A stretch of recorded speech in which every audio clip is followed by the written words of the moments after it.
आप सभी को जय मसीह की। द बाइबल पोर्शन में आपका स्वागत है। हमारा आज का वचन है गिनती की पुस्तक 10वां अध्याय वचन 11 से 36।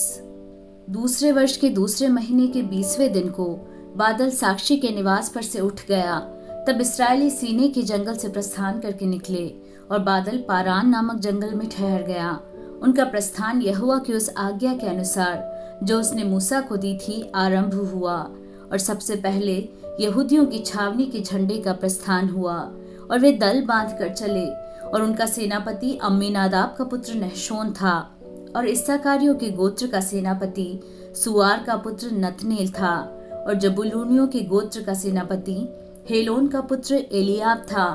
तब निवास उतारा गया और गेर्शोनियों और मरारियों ने जो निवास को उठाते थे प्रस्थान किया।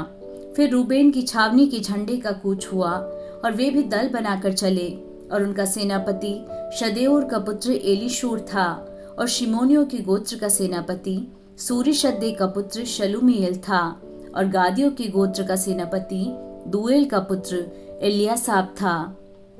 तब कहातियों ने पवित्र वस्तुओं को उठाए हुए प्रस्थान किया और उनके पहुंचने तक गेर्शोनियों और मरारियों ने निवास को खड़ा कर दिया। फिर एप्रेमियों की छावनी के झंडे का कूच हुआ और वे भी दल बनाकर चले। और उनका सेनापति अम्मीहूद का पुत्र एलीशामा था। और मनश्शेइयों के गोत्र का सेनापति पदासूर का पुत्र गमलीएल था। और बिन्यामीनियों के गोत्र का सेनापति गिदोनी का पुत्र अबीदान था। फिर दानियों की छावनी जो सब छावनियों के पीछे थी उसके झंडे का प्रस्थान हुआ और वे भी दल बनाकर चले। और उनका सेनापति अम्मीशद्दै का पुत्र अखियाजर था। और आशेरियों के गोत्र का सेनापति ओक्रान का पुत्र पजीएल था। और नप्तालियों के गोत्र का सेनापति एनान का पुत्र अहीरा था। इस्राएली इसी प्रकार अपने अपने दलों के अनुसार प्रस्थान करते और आगे बढ़ा करते थे। मूसा ने अपने ससुर रूएल मिद्यानी के पुत्र होबाब से कहा, हम उस स्थान की यात्रा करते हैं जिसके विषय में यहोवा ने कहा है कि मैं उसे तुमको दूंगा। इसलिए तू भी हमारे संग चल और हम तेरी भलाई करेंगे, क्योंकि यहोवा ने इस्राएल के विषय में भलाई ही कहा है। होबाब ने उसे उत्तर दिया, मैं नहीं जाऊंगा, मैं अपने देश और कुटुंबियों में लौट जाऊंगा। फिर मूसा ने कहा, हमको न छोड़, क्योंकि हमें जंगल में कहाँ कहाँ डेरा खड़ा करना चाहिए यह तुझे ही मालूम है। तू हमारे लिए आंखों का काम देना, और यदि तू हमारे संग चले तो निश्चय जो भलाई यहोवा हमसे करेगा उसी के अनुसार हम भी तुझसे वैसा ही करेंगे।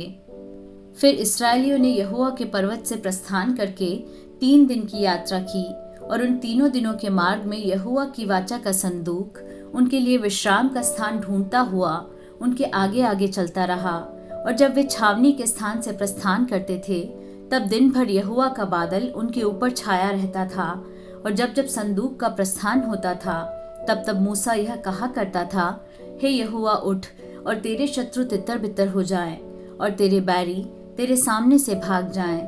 और जब जब वह ठहर जाता था तब तब मूसा कहा करता था, हे यहोवा हजारों हजार इस्राएलियों में लौट कर आ जा।